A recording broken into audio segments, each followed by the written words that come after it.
नमस्ते स्टूडेंट, आप लोग कैसे हैं। आशा करता हूँ अच्छे होंगे, स्वस्थ होंगे, मस्त होंगे। ये जो वीडियो शूट हो रहा है इस बैच का नाम है आपका उम्मीद बैच है। इस उम्मीद बैच में आप आरआरबी एनटीपीसी का और ग्रुप डी का तैयारी कर सकते हैं। इसमें हमने बहुत सारे एनटीपीसी का और ग्रुप डी का प्रीवियस ईयर क्वेश्चन लिया है, प्लस बुक से भी रिसर्च के क्वेश्चन लिया गया है। तो आज हम लोग पढ़ेंगे परसेंटेज के पार्ट 12 पढ़ेंगे। और जो भी स्टूडेंट पार्ट 1 से लेके पार्ट 11 तक नहीं देखे हैं, चैनल पे अपलोड कर दिया है, वहाँ से आप जाके देख सकते हैं। तो बिना देर के क्वेश्चन को सॉल्व करते हैं। तो क्वेश्चन में क्या देगा आपका, एक स्कूटर की वर्तमान कीमत 7,290 रुपया है। यदि उसका प्रति वर्ष 10% मूल्य ह्रास होता है तो 3 वर्ष पहले इसका मूल्य क्या था, क्वेश्चन कह रहा है। अब जैसे जैसे क्वेश्चन कर रहा है उस हिसाब से लिखते जाएंगे। सबसे पहले प्रतिशत को उतारेंगे। प्रतिशत में कितना देगा आपका, 10% की कमी दिया गया। मूल्य ह्रास होता मतलब कमी होता है, ठीक है, यानी कि 10% की कमी दिया गया है। सबसे पहले इसको सोल्व करेंगे कि 10% फ्रैक्शन में कितना होता है। जब भी प्रतिशत को हटाएंगे 100 से भाग देंगे, 0 से 0 कट जा रहा है, यानी कि 1/10 निकल के आ रहा। और फ्रैक्शन में जो होता है नीचे वाला डाटा हमेशा ओरिजिनल डाटा होता है। इसके ऊपर चेंजेस होता है, इसके ऊपर बढ़ता भी है, इसके ऊपर घटता भी है। ये क्वेश्चन के ऊपर डिपेंड करता है क्वेश्चन क्या कर रहा है। तो क्वेश्चन में क्या दिया गया, एक स्कूटर की वर्तमान कीमत दिया गया। अगर स्कूटर का कीमत अगर 10 रुपया रहा होगा तो इस 10 का 10% की कमी हो रहा, तो इस 10 का 10% कितना हो जाएगा, 1 होगा। हमेशा पैटर्न निकल के आता है, आप निकाल के भी देख सकते हैं। इस 10 का 10%, जब 10% को फ्रैक्शन में सोल्व करेंगे 1/10 आएगा। 10 से 10 कट जा रहा, 1 निकल के आ रहा। आप देख सकते हैं यहाँ पर भी 1 है और यहाँ पर भी 1 है। तो इस 10 का 10% की कमी हो रहा, तो इस 10 का 10% कितना हो जाएगा, 1 होगा। 1 की कमी, 10 में 1 माइनस करेंगे तो अब स्कूटर का मूल्य कितना रुपया निकल के आ रहा, 9 रुपया निकल के आ रहा। कुछ नहीं करना है, अगर कमी होगा तो नीचे वाला से ऊपर घट जाता है, अगर वृद्धि होगा तो नीचे वाला से ऊपर जुड़ जाता है। कितने साल तक दिया गया आपका, 3 साल तक। तो फिर से 10 से 9 हो जाएगा और फिर से 10 से ये 9 हो जाएगा। अब इसको सोल्व करेंगे, 10 × 10 कितना हो जाएगा आपका, 10 × 10 100 हो जाएगा। और 100 × 10 कितना हो जाएगा आपका, ये 1000 हो जाएगा। ये कितना हो जाएगा आपका, 9 × 9 81 हो जाएगा। और 81 × 9 कितना हो जाएगा, ये आपका 729 निकल के आ रहा। आगे क्वेश्चन में क्या देगा आपका, तो 3 वर्ष पहले इसका मूल्य क्या था, क्वेश्चन कह रहा है। ये पहले का डाटा है और ये डाटा बाद का है। तो क्वेश्चन पूछ रहा 3 वर्ष पहले ये डाटा पूछ रहा है, तो इससे इस डाटा को कंपेयर करेंगे। कितना देगा आपका, 7,290 दिया गया। इस डाटा से ये डाटा कितना होने ज़्यादा है, ये अपने आप से अब 729 से 1 पे जाएगा और 0, यानी कि 10 गुना ज़्यादा है। तो ये डाटा हो जाएगा आपका 1000 ना होकर अपने आप से इसी 10 के साथ गुना करें, कितना हो जाएगा, 1 का 1 और 4 0, 10,000 हो जाएगा। ठीक है, तो इस क्वेश्चन का जो आंसर हो जाएगा आपका ऑप्शन सी इसका सही आंसर होगा। 119 नंबर क्वेश्चन में आपका क्या दिया गया है, किसी जनपद में रहने वाले व्यक्तियों की संख्या 64,000 है। यदि यह जनसंख्या 2 से 1/2 पर से वार्षिक की दर से बढ़ती है तो 3 वर्ष बाद वहां रहने वाले व्यक्तियों की संख्या कितनी होगी, क्वेश्चन कर रहा है। अब जैसे जैसे क्वेश्चन कर रहा है उस हिसाब से लिखते जाएंगे। सबसे पहले प्रतिशत को उतारेंगे। प्रतिशत में कितना दिएगा आपका, 2 से 1/2 पर से वार्षिक की दर से बढ़ती है, यानी कि वृद्धि हो रहा, 2 से 1/2% की वृद्धि।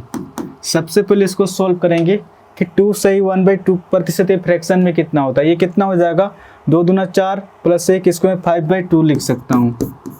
और जब भी प्रतिशत को हटाएंगे तो 100 से भाग देंगे, क्योंकि ये बट्टा के नीचे में आ जाएगा। 5 × 5, 5 दूना 10 0, यानी कि 1/20 दूना 40, यानी कि 1/40 निकल के आ रहा। और फ्रैक्शन में जो होता है नीचे वाला डाटा हमेशा ओरिजिनल डाटा होता है, इसके ऊपर चेंजेस होता है, इसके ऊपर बढ़ता भी है, इसके ऊपर घटता भी है। ये क्वेश्चन के ऊपर डिपेंड करता है क्वेश्चन क्या कर रहा है। तो क्वेश्चन में क्या दिया गया, किसी जनपद में रहने वाले व्यक्तियों की संख्या, किसी जनपद में रहने वाले व्यक्तियों की संख्या अगर 40 रहा होगा तो इस 40 का 2 से 1/2% की वृद्धि हो रहा है।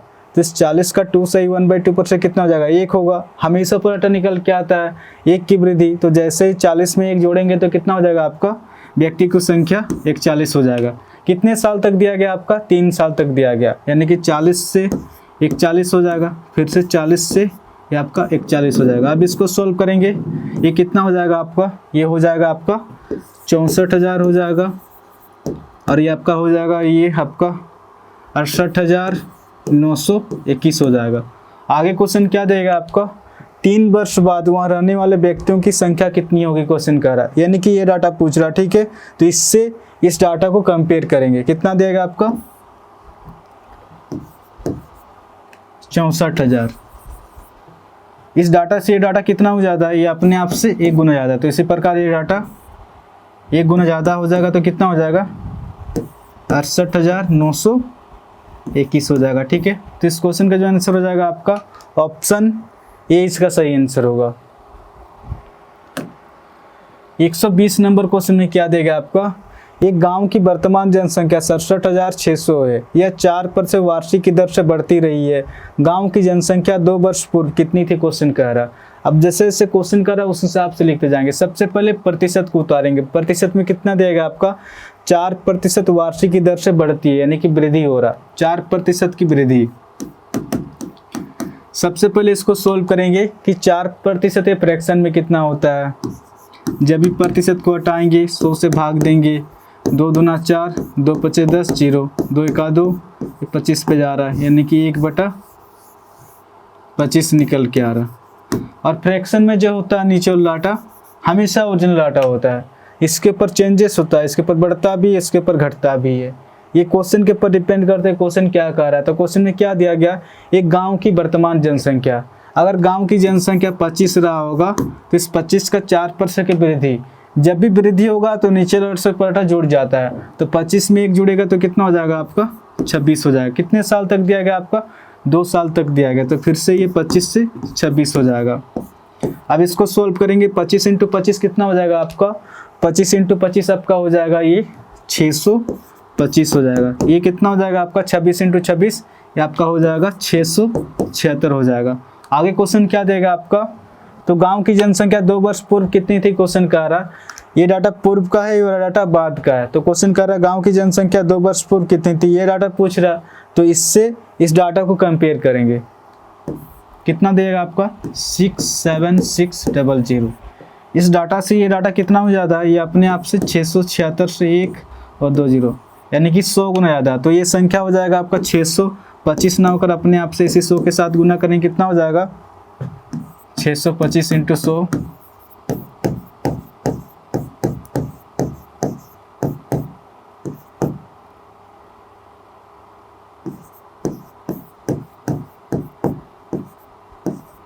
$62,500 निकल के आ रहा, ठीक है। तो इस क्वेश्चन का जो आंसर हो जाएगा ऑप्शन सी इसका सही आंसर होगा।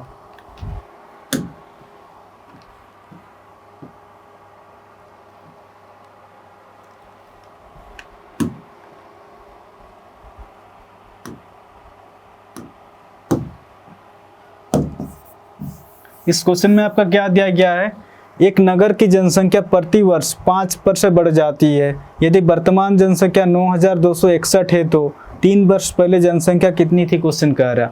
अब जैसे जैसे क्वेश्चन कर रहा उस हिसाब से लिखते जाएंगे। सबसे पहले प्रतिशत को उतारेंगे। प्रतिशत में कितना देगा आपका 5% की वृद्धि दिया गया। सबसे पहले इसको सोल्व करेंगे कि 5% फ्रैक्शन में कितना होता है। जब भी प्रतिशत को हटाएंगे 100 से भाग देंगे, 5 जगह 5, 5 दूना 10, 0, यानी कि 1/20 निकल के आ रहा। और फ्रैक्शन में जो होता है नीचे वाला डाटा हमेशा ओरिजिनल डाटा होता है, इसके ऊपर चेंजेस होता है, इसके ऊपर बढ़ता भी है, इसके ऊपर घटता भी है। ये क्वेश्चन के ऊपर डिपेंड करता है क्वेश्चन क्या कर रहा है। तो क्वेश्चन में क्या दिया गया, एक नगर की जनसंख्या, अगर नगर की जनसंख्या 20 रहा होगा तो वृद्धि दिया गया, तो 20 से 1 जोड़ के कितना हो जाएगा आपका 21 हो जाएगा। कितने साल तक दिया गया आपका 3 साल तक। तो फिर से 20 से ये 21 हो जाएगा, फिर से ये 20 से 21 हो जाएगा। ये कितना हो जाएगा आपका, ये आपका हो जाएगा 8,000 हो जाएगा, ठीक है। और ये आपका कितना हो जाएगा, कितना हो जाएगा जब इसको गुना करेंगे तो कितना हो जाएगा, ये 9,261 निकल के आ रहा। तो आगे क्वेश्चन में क्या दिया, 3 वर्ष पहले जनसंख्या कितनी थी क्वेश्चन कह रहा, यानी कि ये डाटा पूछ रहा, ठीक है। तो इससे इस डाटा को कंपेयर करेंगे, कितना देगा आपका 9,261। इससे डाटा कितना हो जाता है, ये अपने आप से 1 गुना ज़्यादा। तो इसी प्रकार ये डाटा 8,000 ना होकर 1 गुना ज़्यादा कितना हो जाएगा आपका 8,000 हो जाएगा, ठीक है। तो इस क्वेश्चन का जो आंसर हो जाएगा ऑप्शन बी इसका सही आंसर होगा। 122 नंबर क्वेश्चन में क्या देगा आपका, एक आदमी अपने पैसे का 7 से ही 1/2% खर्च करता है और बाकी का 75% खर्च करने के बाद उसके पास 370 रुपये बचे हैं, तो उसके पास कितने पैसे थे क्वेश्चन का रहा। अब जैसे जैसे क्वेश्चन का रहा उस हिसाब से लिखते जाएंगे। सबसे पहले प्रतिशत को उतारेंगे। प्रतिशत में कितना देगा आपका, 7 से ही 1/2% खर्च करता है, यानी कि कमी हो रहा, 7 से ही 1/2% की कमी। आगे क्वेश्चन क्या देगा, और बाकी का यानी कि शेष का, जब भी शेष आ जाएगा तो इसमें कोमा लग जाएगा। जो भी शेष बचा था इसका 75% खर्च करता है। अब इसको सोल्व करेंगे कि 7 से 1/2% फ्रैक्शन में कितना होता है। ये कितना हो जाएगा, 7 दूना 14 और 1 आपका 15/2 निकल के आ रहा। जब भी प्रतिशत को हटाएंगे तो 100 से भाग देंगे, क्योंकि ये बट्टा के नीचे में आ जाएगा। 5 दिया 15, आपका 5 दूना 10 0, यानी कि 3/20 दूना 40, 3/40 निकल के आ रहा। और ये कितना हो जाएगा आपका, जब भी प्रतिशत को हटाएंगे 100 से भाग देंगे। 25 दिया 75, 25 चौके 100, 3/4 निकल के आ रहा। और फ्रैक्शन में जो होता है निचोड़ लाटा हमेशा ओरिजिनल लाटा होता है, इसके ऊपर चेंजेस होता है, इसके ऊपर बढ़ता भी है, इसके ऊपर घटता भी है। ये क्वेश्चन के ऊपर डिपेंड करता है क्वेश्चन क्या कर रहा है। तो क्वेश्चन में क्या दिया गया, एक आदमी अपने पैसे का, अगर उस आदमी के पास टोटल पैसा अगर 40 रुपया रहा होगा तो इस 40 का इतना % खर्च कर रहा, तो इस 40 का इतना % कितना हो जाएगा, 3 होगा। यानी कि 40 में अगर 3 रुपये खर्च कर रहा तो शेष कितने की बचत कर रहा, आपका 37 रुपये की बचत कर रहा। जो भी शेष धन, जो भी शेष उसके पास बचा था 4 रुपया, तो इस 4 का 75% खर्च कर रहा है। तो इस 4 का 75% कितना हो जाएगा, 3 होगा। हमेशा ऊपर अटा निकल के आता है, तो 4 में अगर 3 रुपये खर्च कर रहा तो शेष कितने की बचत हो रहा, शेष 1 रुपये की बचत हो रहा। अब इसको सोल्व करेंगे, कितना हो जाएगा, 40 × 4 80, 80 का डबल 160 हो जाएगा। और ये कितना निकल के आ रहा, 37 निकल के आ रहा। अगर शुरुआत में उस आदमी के पास 160 रुपया रहा होगा तो लास्ट में खर्चा उर्चा करके लास्ट में 37 रुपये की बचत हो रहा है। बट क्वेश्चन में क्या दिया गया, खर्च करने के बाद उसके पास 370 रुपये बचे हैं। इस डाटा के अनुसार तो 37 रुपये की बचत हुआ है, बट 37 रुपये की बचत नहीं है। एक्चुअल में डाटा दिया गया आपका 370 रुपये की बचत हुआ है।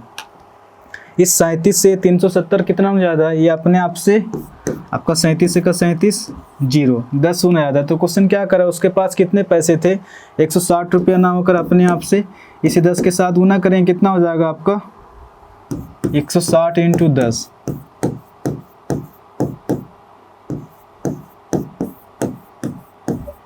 1600 हो जाएगा। उसके पास 1600 रुपया रहेंगे। ठीक है, ऑप्शन बी इसका सही आंसर होगा, 1600 हो जाएगा। अगर आप लोग को अगर वीडियो अगर अच्छा लग रहा तो चैनल को शेयर एंड सब्सक्राइब जरूर कीजिए, क्योंकि हमें एक अंदर से मोटिवेशन फील होता है कि हाँ इतने लोगों तक वीडियो पहुंच रहा, तो हमें और वीडियो बनाने का मन करेगा। तो इसलिए चैनल को जितना हो सके शेयर एंड सब्सक्राइब जरूर कीजिए, और हाँ कॉमेंट करके जरूर बताएँ कि आपको वीडियो कैसा लग रहा। ठीक है, तो आज के लिए इतनी, फिर कल मिलेंगे। धन्यवाद।